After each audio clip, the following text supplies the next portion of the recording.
Hello there, welcome to another exciting edition of The Baby Doctor with me, Bernice Abubedu Lansa. Vaccines, that word is familiar, right? Obviously became quite popular in the past years and very popular quite recently when COVID-19 hit us. A lot of skepticism about it. But today we're not talking about COVID-19 vaccines. We're talking about measles, about polio, about all the other diseases that children get vaccinated for. Why is it important for cute little babies as young as a day old to be subjected to such pain and discomfort? Well, today I'll be exploring the issue of vaccination in babies and children right here on this show. Do stay with me, I'll be back.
Hi there, thank you so much for staying on The Baby Doctor with me, Bernice Abubedu Lansa. Today, we are talking about vaccination in children, and I've got Ekia Nyama with me. She is a nurse midwife at LMS Health, and she will be taking us through everything vaccination, the most important points you need to know. Hello, Ekia, how are you? Very well, thank you. I've heard of a midwife, I've heard of a nurse. I've not heard of a nurse midwife. Is there any specialty to that?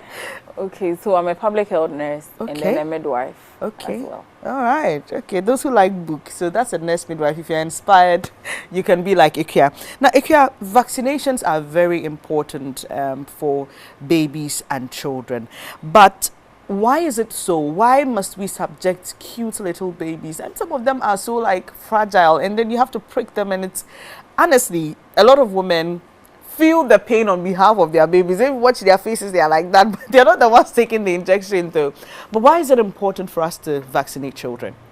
Okay, so vaccination, by way of definition, is a substance introduced into the body to elicit immunity. So it is important because it goes into the future. Okay. Before the disease occurs, you are given a protection, so you don't even get the disease at all. Okay. That is why vaccinations are very, very important. There are some that are even given in pregnancy. Tetanus, diphtheria is a vaccine that is given whilst the mother is pregnant. And the mother passes some level of immunity to the baby until baby is born and gets to grow to a certain stage that he or she takes the vaccine by him or herself. And so pretty much vaccinations are the best and safest if we are looking at, and prevention has always been the best way. But can't we wait for them to grow a little older? Strangely, as you grow, you are not able to tolerate pain as you are young. And so most of the vaccines or the pain that they get to experience or exhibit, few adults can take it. Really? Yes. Wow. That is why that's news to me. Yes, that's why we do circumcision in babies. We subject them to all those because at that time they're able to take in more pain than as they grow. Wow. Yes. Interesting. Okay, but some babies are left with, I don't want to call them side effects. I don't know how you would term them. One common one is a fever, right? So you've told us that the vaccines are introduced into our bodies to help us fight something that may come up in the future. But how does it work? And why do they leave babies with those kind of high temperatures?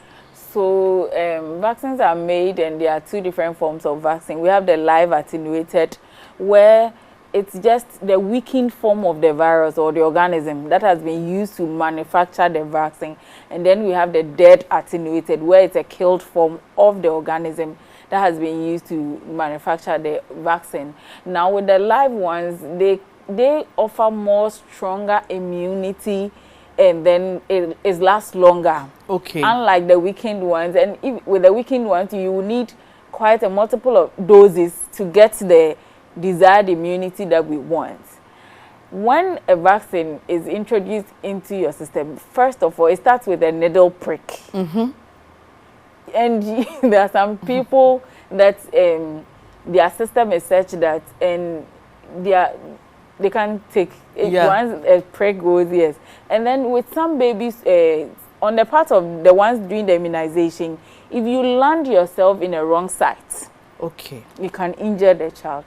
However, when the antigen is introduced into you, it has to fight something in your system, okay, to come up with a desired immunity. And so whatever reaction your body goes through to produce the immunity usually leaves them with a fever, or mostly what we call the adverse events following immunization.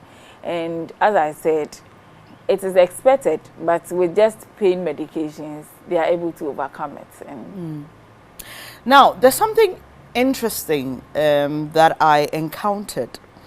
And, you know, when a child is born, there's the one that is offered almost immediately.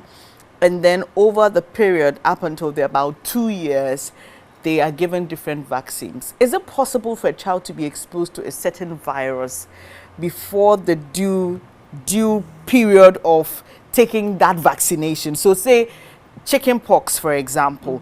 Is it possible that the child will contract the chicken pox before the scheduled time for taking that vaccine? Obviously, it's yes, because and even you can still vaccinate a child and the child will still get the disease later. Okay. Yes, that's also possible. And so that's why we have outbreaks of diseases.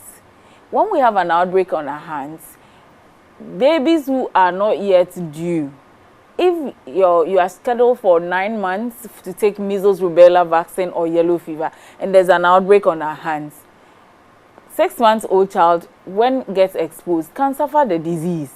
But then when you look at the schedule that has been laid down, that child is not due to take the vaccine. So usually when there's an outbreak like that, those children will be immunized.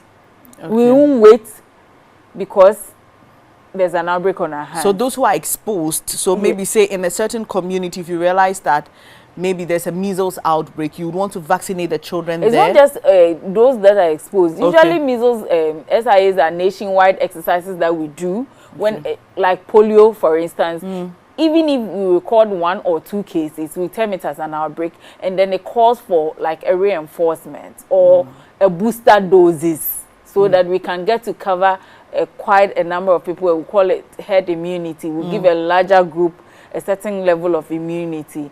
And as I said, those that have been vaccinated can get the disease eventually later. Why is that? So there's what we call seroconversion, where when you introduce the vaccine to the child, the system is unable to produce the desired immunity. Okay. When it happens like that, the baby is still at risk, and so many factors can come in place. Also, there are some medical conditions that may make us delay in immunizing this child. Let's say a mother has HIV and delivers. Because we assume child has been exposed, BCG is to be delayed. Okay. Because when you introduce it and the child got the virus in utero, the child can actually develop the tuberculosis. Okay. Yes. And so you want to look at so many things before you do vaccinations in general. Yes. And that's why here in Ghana we have the booklet, right? We have the booklet, and then so that's why we've combined the mother's antenatal records with the immunizing, because it helps you to understand or know the medical history of the mother and to know what to do for the child. And in Ghana, at birth, we're doing BCG. It's a very long name. So the BCG is actually someone's name. Okay. Because usually those that invent the vaccines, we name the vaccines after them. Okay. So Bacillus, Calmette, Guarin, I mean, it's a very long name. That we have BCG, which is against tuberculosis. And then we have the oral polio vaccine, and we do the O. The child takes 4, which is recorded. But usually there are national exercises that comes to add because they are mostly the weakened form. So you need more boosters. So we do the oral polio vaccine, the O. And so the ideal situation is that we have to give hepatitis B to every baby. Now, when a woman is hepatitis B positive and delivers, because we say baby has been exposed, there's what we call hepatitis B immunoglobulin. In addition to the hepatitis B vaccine, that should be given to the baby to protect the child from developing the disease. Okay, so the general hepatitis B vaccine is administered, and then the immunoglobulin that is the ideal thing. That is the right thing to do for a Hep B positive mother who delivers. But they are expensive. And so most people do not even do it. They just do the vaccine, leaving the immunoglobulin. And if the child is exposed, later the child can develop the disease. But at LMS, per our protocol, every baby gets the Hep B vaccine because when a baby is born, a Hep B positive staph can actually infect your baby. Okay.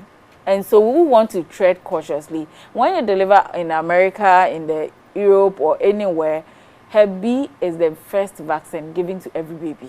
Okay. Yes. And in our book, it is there. I see it. So we do it. But then it hasn't been introduced as part of the EPI with the Ghana Health Service yet. So, but then I know facilities that, but LMS is our protocol. So we do it in addition to your BCG and your oral polio vaccine. I'm grateful that you share this information, and it's important because I remember when there was a shortage of vaccines and people were wondering where to access vaccines. They were willing to pay for it because we know with the Ghana Health Service, those are free. And there were people who said, look, I can pay for, I don't want my child to be exposed, especially to polio, because that leaves lifelong lasting effects on the children. And so thank you for notifying us about LMS provision of, but apart from the Hep B, do you offer other vaccines as well? There are lots of vaccines we do. So we go through the routine EPI, which is the expanded program on immunization by Ghana Health Service. So at 6 weeks, a child gets the 5-in-1 vaccine, that is diphtheria, pertussis, tetanus, hepatitis B, and then hemophilus influenza type B. All these vaccines are put together in one shot, and usually that's what makes them run temperature. Okay. Because I asked the mother, when you were pregnant, did you take tetanus injection? She said, how was it? She said, my hand was hurting. So I'm like, okay, so take a mental picture with other 4 drugs having been added to tetanus. That's why they get the temperature. So then they understand, and everything has to do with communication. Madam, in the I'm coming to give your child. We expect let the woman understand why, because 5 drugs being put together, obviously there will be some reaction, and then we give the pneumococcal vaccine against pneumonia in children, so Prevnar 13 or the pneumococcal conjugate, and then we drop the oral polio 1, then Rotarix, which is against the rotavirus. It's also an oral vaccine that we do. So at 6 weeks, we repeat it at 10 weeks. And then at 14 weeks, we will do all this and still add the IPV, which is the injection form of the polio, to it. Okay. Per the Ghana Health Service schedule, you are to, baby is not going to take any vaccine until 6 months, and then they take vitamin A supplements. Yeah. At 6 months, we do influenza. Mind you, we explain and it's optional. Okay. Because some deliver outside, like in the US, they come and they want to continue the American schedule. Okay. So we stock all these vaccines so that, because they are spending, let's say, a month or 2 and they want to go back. So they don't want to start hours that they cannot complete. Right. And so we get all this. And then 9 months, you take your measles rubella vaccine. in some countries, they do measles, mumps, and rubella. But our schedule is measles, rubella, and then you take your yellow fever vaccine. We don't do mumps. The children get it a lot. In fact, I remember there was a time pediatrician told me I have an outbreak on my hands because almost all the children are coming with swelling cheeks and jawlines. So I'm very grateful that you've mentioned it. But you know, with every vaccine, you mention a timeline. If somebody is watching us today and thinks that, oh, I want to give my child the mumps because I didn't get it in the public health facility, but maybe that child has gone beyond the age that you mentioned, is it possible for them to access it as well? Obviously, even adults are taking it. Okay. For travel and other school, once they're traveling from like tropics or areas that are prone, they will recommend or they will require that you are vaccinated before you come. And so 2 years upwards, that is when I would say that with the Ghana Health Service structure, they would have completed. And so these additional ones come to add on. Okay. And though we start at 1 year, 18 months, they would still take a second dose of the measles, rubella, and then meningitis A. But then, mind you, there are other strains of the meningitis. And so 2 years, we do the meningitis that has all the other strains, A, C, Y. And 1 year, we add chicken pox. We have vaccine for cholera. We have, we have vaccines for hepatitis A, which is more of a through a foodborne, contaminated food or water, because they've done the B in the 5-in-1. So we do the A, and then the they start school and then they are getting running flu all the time. So we do 6 months flu vaccination until they are 2. So by the time your child is going to school, your child has a certain level of immunity, and then 18 months we still do our measles, rubella, and then our meningitis A, and continue with every other one that they ask. I'm sure some mothers are saying, oh, where have you been? I've been looking for you. The cold, the flu, the kids go to school, and the whole house is down because they bring us terrible coughs and colds. So at the end of the show, I'll be telling you how to get in touch with Nanekia and her team at Elima so that you can get further detailed, more individual, care based on your situation. So we don't expect mothers to miss appointments when it comes to vaccinations, but it happens sometimes, Something may come to distract them one way or the other. What is the first thing to do when you realize you've missed your appointment? You don't have to wait. Come.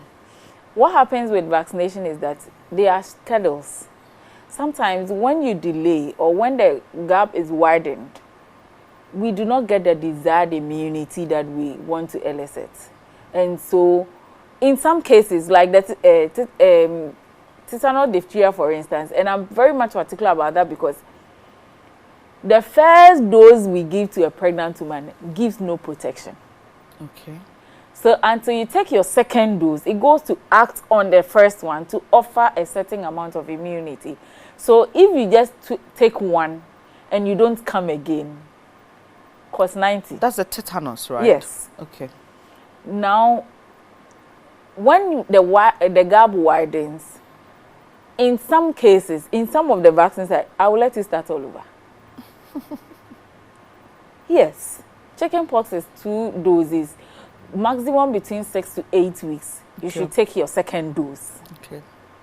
You are coming after like 3 months, like 20 weeks, or what will happen to the first one? Because the second one goes to act on it to give you the desired immunity. And so if you widen the gap, I'm tempted to start all over. Okay.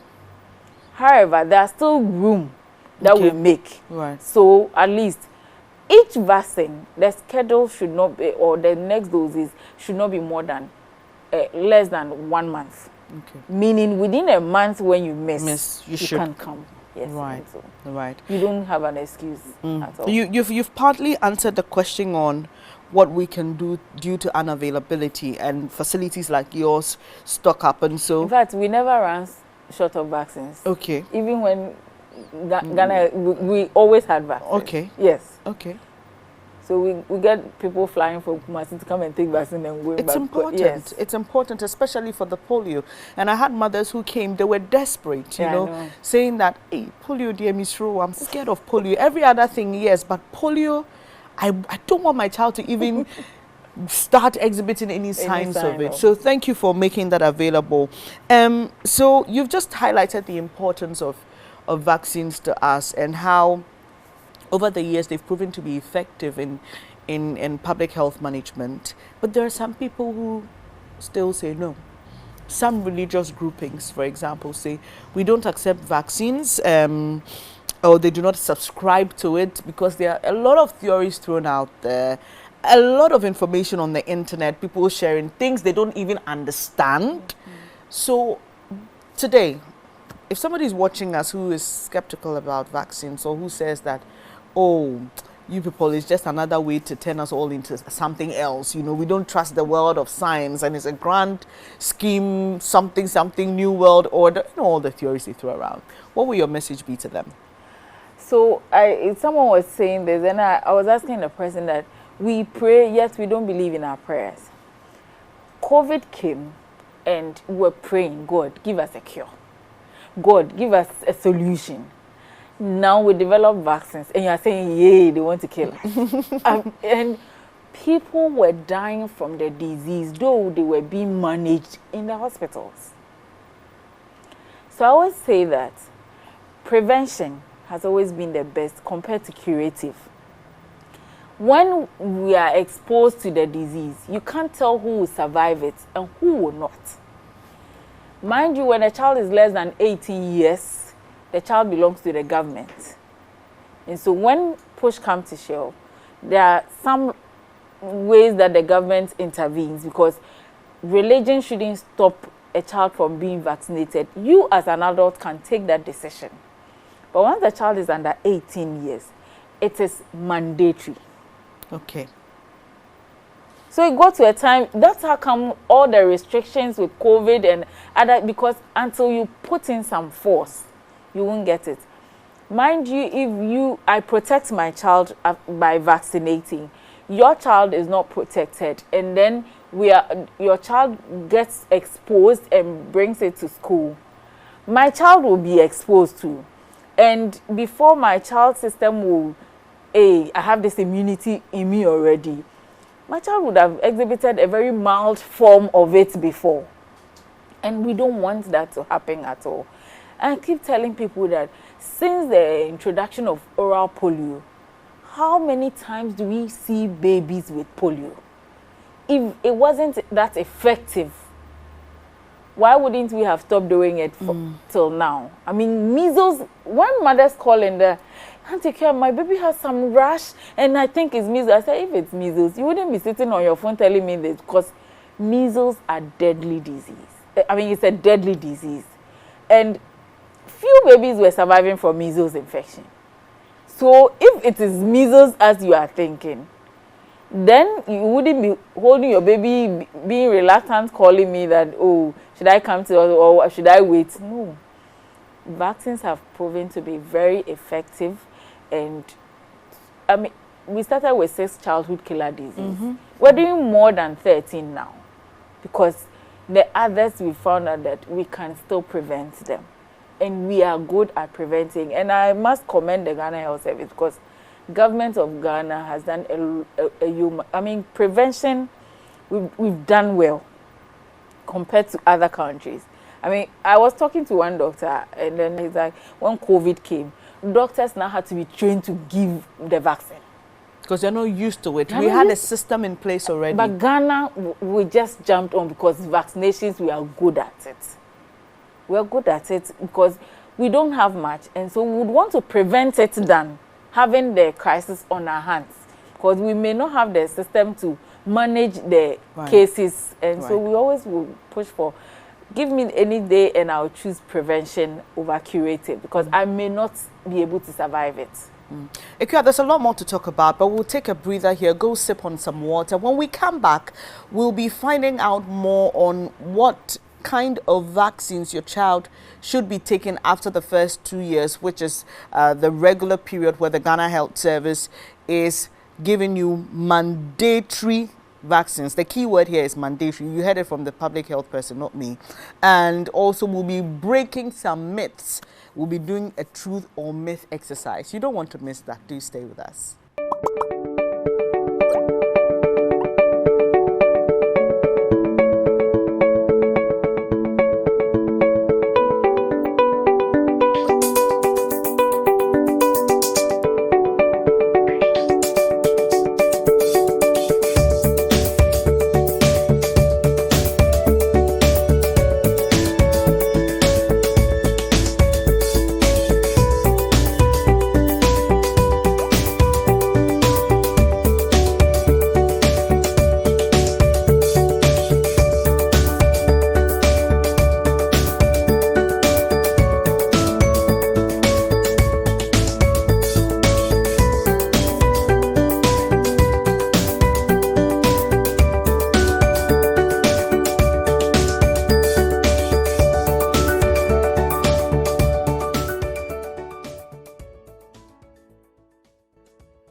Thank you for staying on The Baby Doctor with me, Bernice Abubedu-Lansa. Today I've got Ekia Nyama with me. She is a nurse midwife at Elimas Health, and we've been talking about vaccination in children. So, Ekia, just before we took that breather, we were talking about different forms of vaccines, how people can access, what to do if you miss an appointment and all that. But what should I be looking at as a mother beyond the 2 years? What are the other important vaccines that I must, note down to ensure that my child has them even as they grow and develop? So children between 9 to 14 years in America are being given vaccine, the Gardasil vaccine, which is against HPV, the human papilloma virus that causes cervical cancer. Like a strain of it, type 16 and type 18, it causes about 70 to 75% of the cervical cancer cases. Now, when we build this immunity, child is going to grow, and before they become sexually active, once they come in contact even with the virus, they are not going to get, because they have the immunity in them. Right. We don't have it here. We have it at Elimas though, but then parents will still have to ask for it, and then mostly we're doing it for adults who have screened and are negative, and they want to give it to them before they are exposed to the virus. Most of the other vaccines, usually from 12 months till the child is about 2.5, or the additional ones, we would have done. And so once the child starts school, we don't have any cause to worry. Okay. Until they're maybe traveling outside, and then there's a particular or certain type of additional vaccines that the country may require. All that is needed, all that is most predominant, or the disease that are predominant, like chickenpox, where we can have outbreak, like people getting chickenpox. We try to take care of it while they are under 2 years. And so once the child is 2 years upwards, we don't have much to worry about until they are about 9. Now, with a child welfare clinic, or weighing, as we keep saying, weighing is just an aspect of the clinic. Okay. So we are actually going for a child welfare clinic, because within the clinic, growth is being monitored. That is the weight. We are checking the height. We are doing the vaccination. We are doing counseling. All these things comes together as a clinic. So if you say, I'm going for weighing, it's as if once your child is weighed, that's it, you're allowed to go home. No, but that's what happens in most public places. Because now you're saying checking height. I don't know. I have always wanted to ask. And I don't know if you all can relate. The weight is checked though, but the height, even at birth, is left blank. No, the height. So we usually check full length, head circumference. At birth, we do it. Yes, we do it. I have to go and check again. Please check. That's one day I know.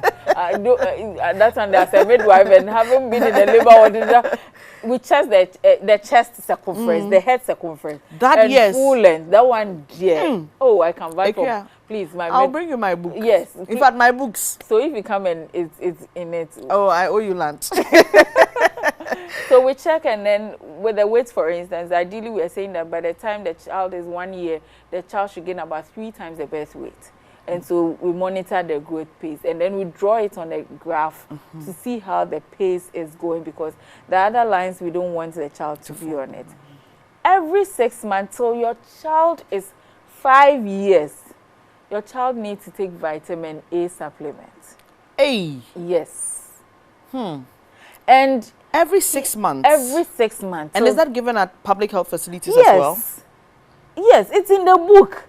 That red capsule. So at 6 months, we give the blue capsule. And then from 1 year upwards, we give the red capsule. So I encourage my mothers that, okay, it's oral. It's just a drop. So even if you can't bring the child, you come with a book. I put it in a drug envelope. I record the date. And then when they pick their children from school out, they just drop it. And they get to... So I monitor my clients to make sure... Why is the vitamin A important? Oh, it corrects any issue on the eye. It's a retinol. And we say that what the child is eating, the vitamin A that they need may not be enough. So this comes as a supplement. Yes. Because you know they are eating pattern at that time. They don't like certain fruits and other things. So at least this will come. And it is like the 200,000 IU, very strong to be in the child system for about 6 months until a new dose is given. So you don't say, okay, they usually say, I'm done with taking all my injections. So yeah, what, so that's what is it. Yeah. No. Please. So it means in a year you'll be going twice. Okay. Just so the child is 5 years. Years.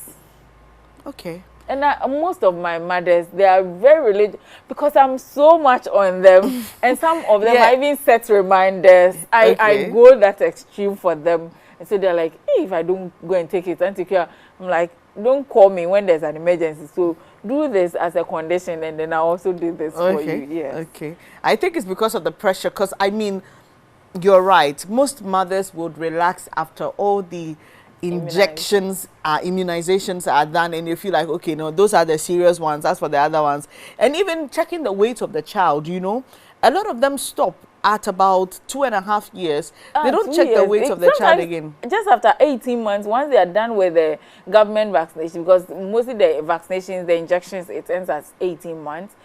Now they are done, because until we introduce even with the malaria vaccine, it still ends at 18 months, because it starts 6 months, 7 months, 9 months, and then the last one is at 8. Once they are done, they are done. Like the clinic has ended. Time no day. It's either we are starting for another baby, if the mother is pregnant. Yeah, I know, right? The older one is, you get it. To stand aside. So, but then what we are saying is that, and I'm advocating for it, that every 6 months, at least, your child needs the vitamin A. They feel so unwell, children, and then they lose weight to gain height. Okay. Then they eat or fill up, and then so you still want the height to be measured. So when you come, we have our height chart, and then we do it too, so that we plot it to see, as the pace that the child is going, is it correlating with the age? Because at some point, you are not much concerned about the weight of the child. You are much concerned about the total well-being of the child, the activity of the child. Is it corresponding with the age of the child? Because if you want your child to be plumpy, or how they put it, chubby, your child can be chubby and wouldn't be hearing. Okay. So when you come, we do all these assessments. So there's child welfare. Exactly. So when there's a sound and the child is not turning towards that direction at a certain age, it gives us a concern. And it's not just about the vaccination, because we are doing a total welfare of the, so the developmental milestone of the child. In the book, you see that at a point the child is sitting, the child is crawling, the child is walking, and the child is running. At the age, is the child doing that activity? And these are basic that you don't really need specialists, because we may all not find that opportunity. So we should expect that when we go to weigh in, as we term it, and per the age of my child, the person attending to me, the public health assistant or a nurse or a midwife or whoever it is, should at least have the time to ask me those quick questions. Yes. Is the child walking? Is the child talking? Is the child hearing when they hear a sound? But we don't get that. That's the ideal situation. But sometimes, you know, the workload, I mean, the overwhelming numbers of mothers. And these same mothers don't have time. There's so much in a hurry to go to the market.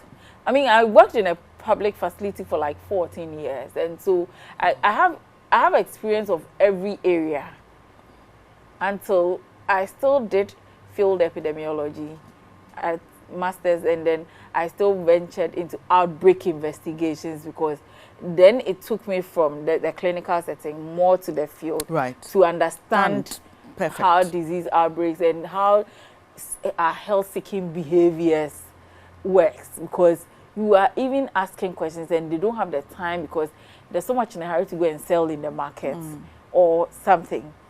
So it boils down to it. And then, you know, how many people have even completed school and are staying at home unemployed. I mean, if those numbers were to add on, it would ease more of the pressures, and then we can get to answer some of the questions. Yeah. But we're so overwhelmed. I can understand. And you are conducting the child welfare clinic under some tree somewhere. The rains are coming. You are a whole lot, and so it doesn't allow them to really give the things. Yes, but they really want to do it. Yeah. Because when they get a chance, they do it. I think the other thing is, on the flip side, as a mother, maybe you should express some concern, and beyond taking the injection, ask the nurse or the midwife or whoever it is, a community nurse, oh, what should I expect to be seeing in my child? Maybe just a quick chat. And here again, I'll share a story of a woman who went for weighing and was told by one nurse that we've checked the weight, you can go. And she's like, no, you're supposed to give an injection. She said, the nurse says no. But the mother said, I want to cross-check. And she says, my child is at this age. And in the book, he's supposed to take an injection. And so sometimes, like you say, probably it was the stress of the day. She was overwhelmed. But it is important for mothers to also make the effort in asking your healthcare provider what you should expect. So I tell my mothers that that book you are holding is not, go through it. Even if you can't read, you can see pictures. Right. Because we've made it so pictorial that danger signs in pregnancy, bleeding, a woman is vomiting, you will see it. Same with the feeding of newborns, same with vaccinations and other things. We've made it so pictorial. So if you see something and you are not seeing it in your, when you come, because mind you, we are also human beings and we can get overwhelmed. There's a story of a midwife who lost her child, I mean her pregnancy, and was back in the labor or 2 weeks conducting delivery. Wow. Yes. You expect this midwife to give up her best, but unknown to you on the other side, you don't know what she's equally going through. And so sometimes I try to make room, because when they come like, and the nurses, the nurses are coming from the community. We churn them out with a certain attitude, and then they bring it to the ward. So please, take responsibility as a mother too. Because I have instances where some of my mothers, they prompt me and take care. So when I remember, I tell you ahead. Next month, when you come, I will do this for you. Right. So when they, Antika, you said that. Okay. So I go through the books with my mothers like that. Right. And I've done this for like 17 years. So when you ask me and I'm even sleeping, I can tell you, okay, check this page for me. Check this page of this book. Do this, like page numbers, do this. Okay, take a picture of this place and send to me. I'm like, okay, have you seen this yourself? So this is what we do. And then we are all on the same. So sometimes I go into the future with them before they even come. That, okay, when you come, I'll do this. So if I forget, remind me. Right. It doesn't make you less of a nurse. At least it lessens your burden, because by the time they're coming, due to the emergency on your hand, a client comes and then they are due for vaccination. Another child has asthmatic attack. I have to nebulize. At a clinic, at a child welfare clinic. And some can get wheezing, like anything. Then what happens? Immunizations can wait by then. Yes. And then we nebulize this baby or save it. But communication, And you know, sometimes if we don't have the answers, we tend to be a little bit angry just as a defense mechanism. Right, but it's not the best. I tell my mothers, please, I don't know this. I will ask and get back to you. Yeah. And Auntie Claudia, if she doesn't know, she will tell you, because it's better than giving you wrong information, and then we are all on the same page. I think it's better. Yes. Right. So it's a shared responsibility, as you've heard. It is important that as a mother, you are curious enough to know what's happening with your child.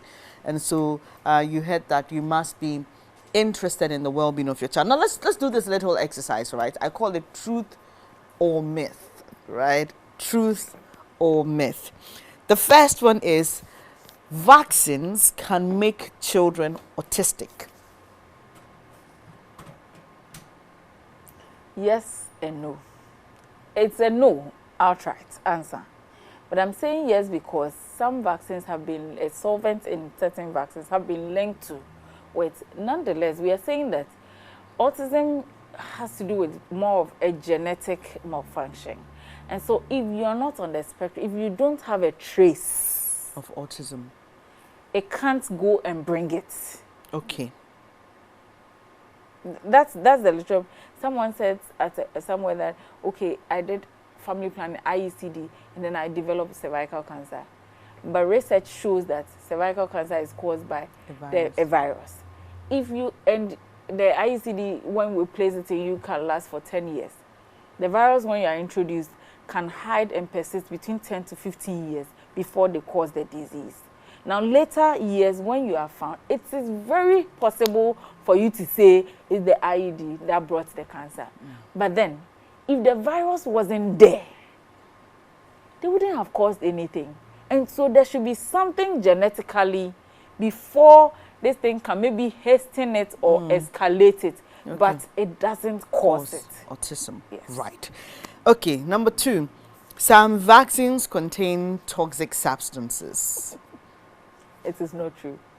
What toxins here means, because it's either the weakened form or the dead form, and based on how strong it is or the way they elicit their immunity and how the reaction that goes on in the body, that's what makes them think that, okay, maybe it's poisonous. COVID vaccine came, just as you were saying, and then people were being hospitalized after everything. Once it's novel, mostly you get some reactions, and then we learn because it's a evidence-based practice which keeps going. We research into it, and then, okay, let's modify this, let's take this out, but they don't contain any. Okay, so since you introduced the COVID vaccine conversation, some say vaccines contain certain chips or magnetic substances that allow you to be monitored or manipulated or controlled. It is not true. But even on the chip, I've always said, hey, but how do you see a chip in a vaccine? You get it. And then if you are to monitor, looking at the number of people that took the vaccine, how do we monitor everybody?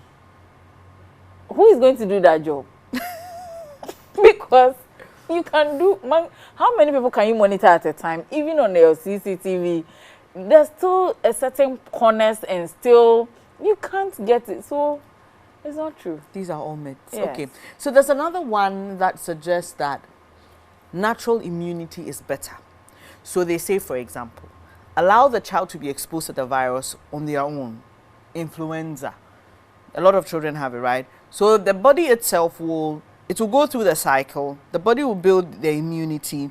They may get another form of a flu virus. The body will build its own immunity. The people who believe that nature has its own way of taking care of things. So instead of allowing a certain produced vaccine to be put into your system, just allow the body to find its way around it. But then we may not have the luxury because we wouldn't know who is going to survive it or who will not. Because if we are talking of, say, measles, a lot of babies were dying from measles. So why would you want the baby to be infected with measles before developing the immunity? If that child dies, where is the immunity?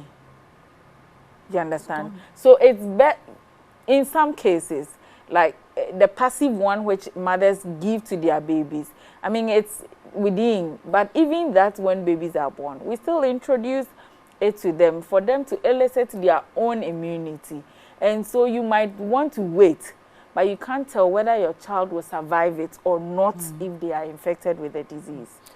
So it's a probability game you don't want to play because you can't tell. And the rate at which they will die from the disease is higher than survival. Okay. So why would we want to go on that tangent? Right. Okay, so you have some education here on whether natural immunity is better. Well, that's a myth.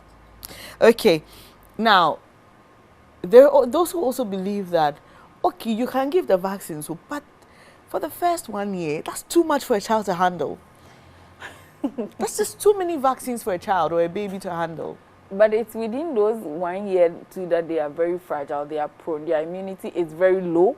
And so if we don't give them that, this active immunity from the vaccines we are giving, the chances of babies not surviving the disease when they are infected is high.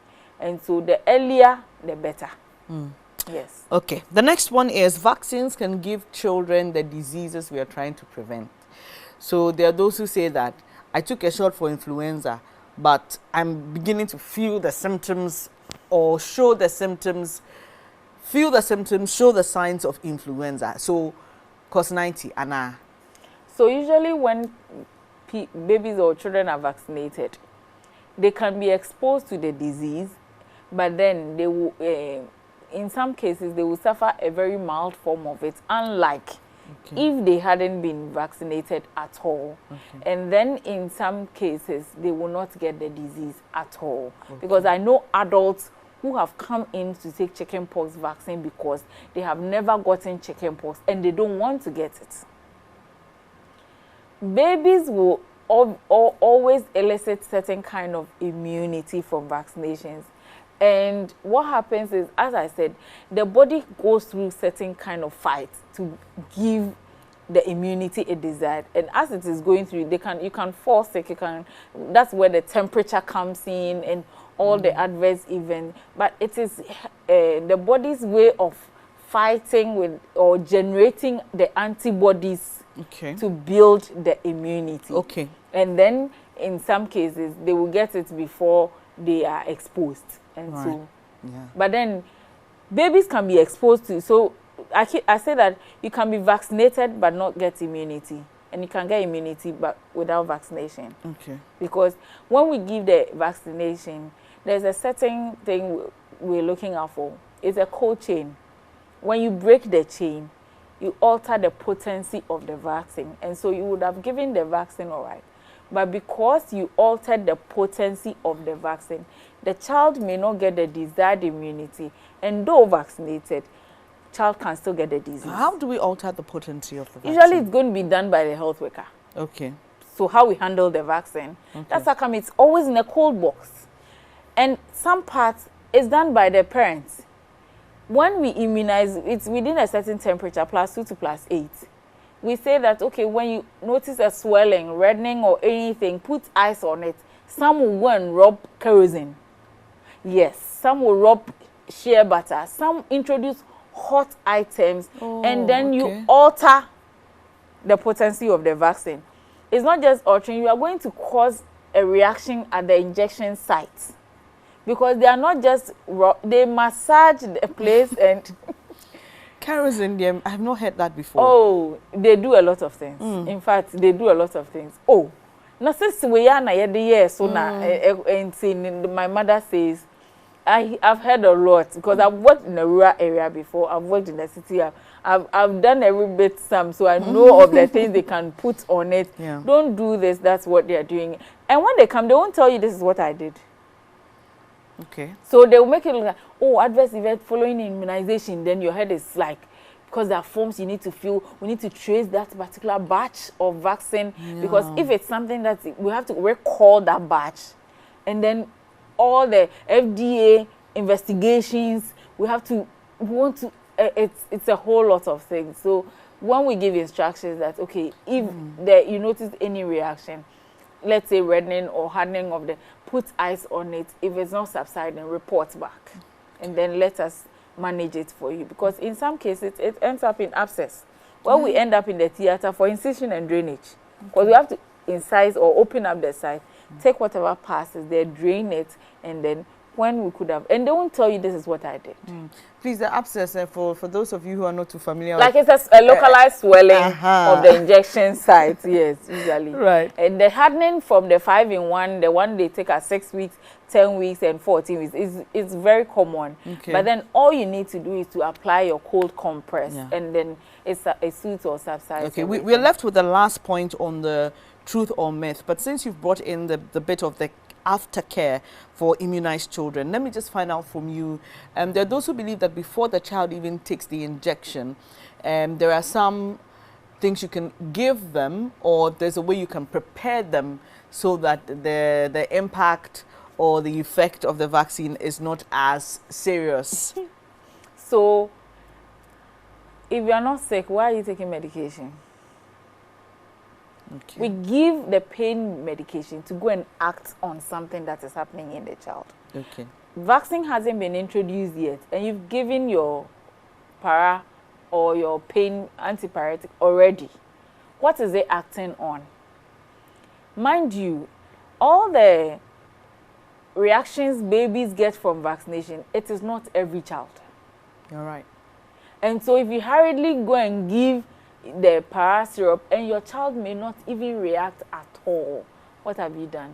You've just given nothing, a medication which is not going to do anything in there, and it will become a tossing in them. Because if you're doing exclusive, I know of someone doing exclusive breastfeeding, and so when we even give the immunization, she won't give oral para, she will put suppository. She doesn't want anything to oral, disrupt her exclusive, you know. So, and when we give the vaccine, the reaction doesn't occur instantly. Okay. And so there's still time that you can always give your pain medication after the antigen or vaccine has been introduced into the child, and never before. So you recommend that we do it after, and that is even if the child develops the fever? The fever doesn't come sudden. You feel some warmth, then you give. It goes to act on it as at the time it is happening. But if you give way, and some give hours before they come because they think that is what is going to prepare the system, it will wear off. And so by the time the pain is setting in and you are giving another one, it is now going to kick in because the first one had worn out earlier than you anticipated. And in some cases, we ask you to do tepid sponge, where you do lukewarm water. And mind you, you have to start from the feet. Oh. You don't start from the head. Okay. By the time it gets up here, it would have registered. Because when you start from the head, the child can startle. And if there's high temperature, the child can convulse. You're learning a lot here on Baby Doctor, and that's why this show has been put together. So for those of you who prefer to, as we say, sponge your child when they have a temperature, please always start from the feet.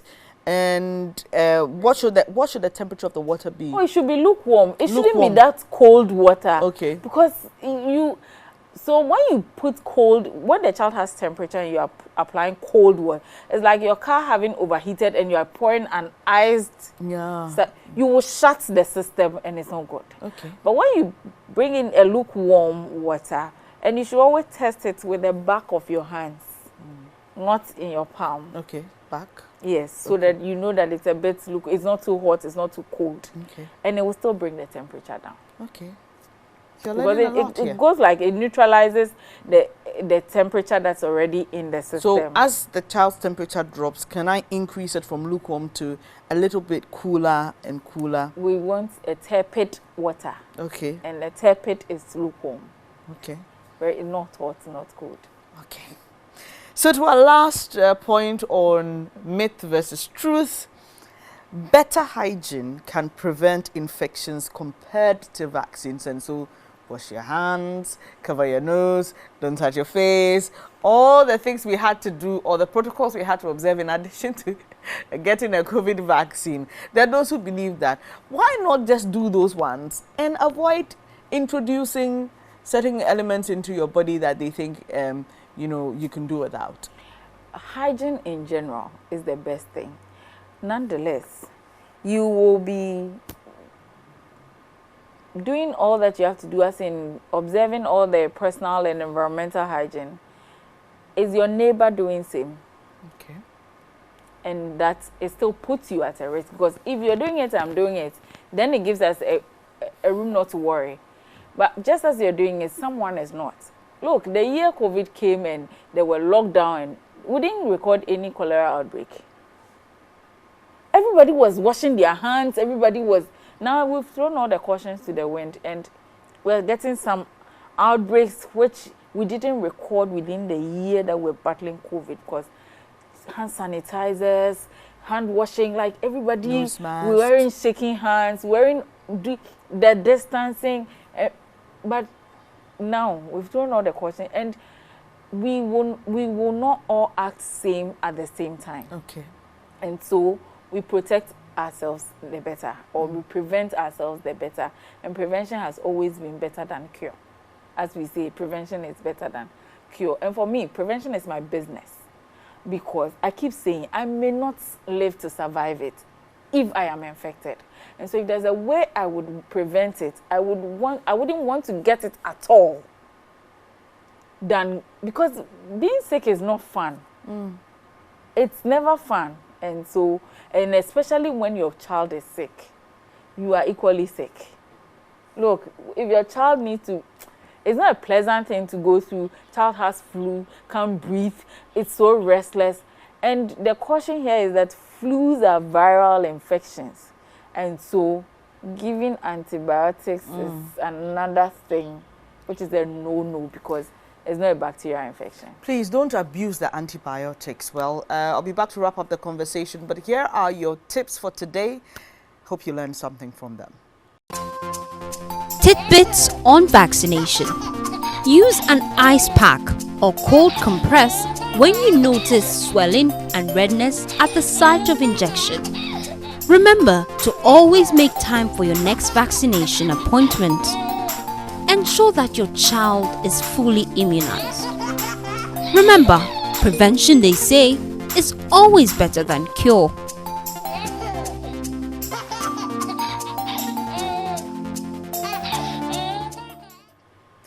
And those were your tips for today. Quickly, in wrapping up the conversation, let me just say a very big thank you to Elimas Health. Elimas Health is located at 10A Volta Street at Airport Residential Area, very close to the National Service Secretariat. You can also call them on 024-8075568, 024-8075568. And Nanekia is with Elimas Health. She is a nurse and a midwife, and she'll just run you through the important vaccines they have available for your children, so you can make an informed decision on your child's health. Nanekia. So aside all the government vaccines, which we do, we have vaccines for influenza, that's the flu, and then we have chickenpox, we have hepatitis A, we have cholera, we have typhoid fever vaccine, yes, and then the meningitis vaccine, we have all the strain.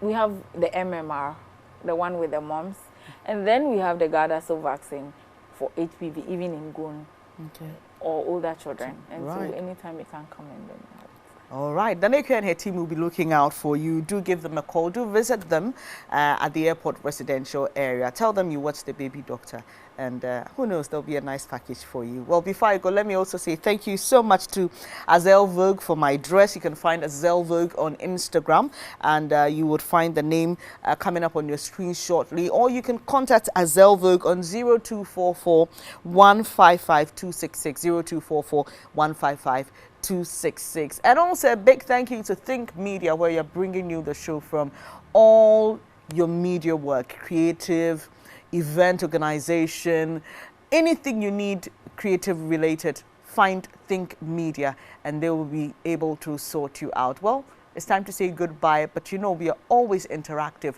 Do find us on Facebook. Baby Doctor is the name, and my name is Bernice Abu-Be-Dulansa, always serving you the best when it comes to the health of your baby and your child, because happy children always make happy homes. See you in our next episode. Take care.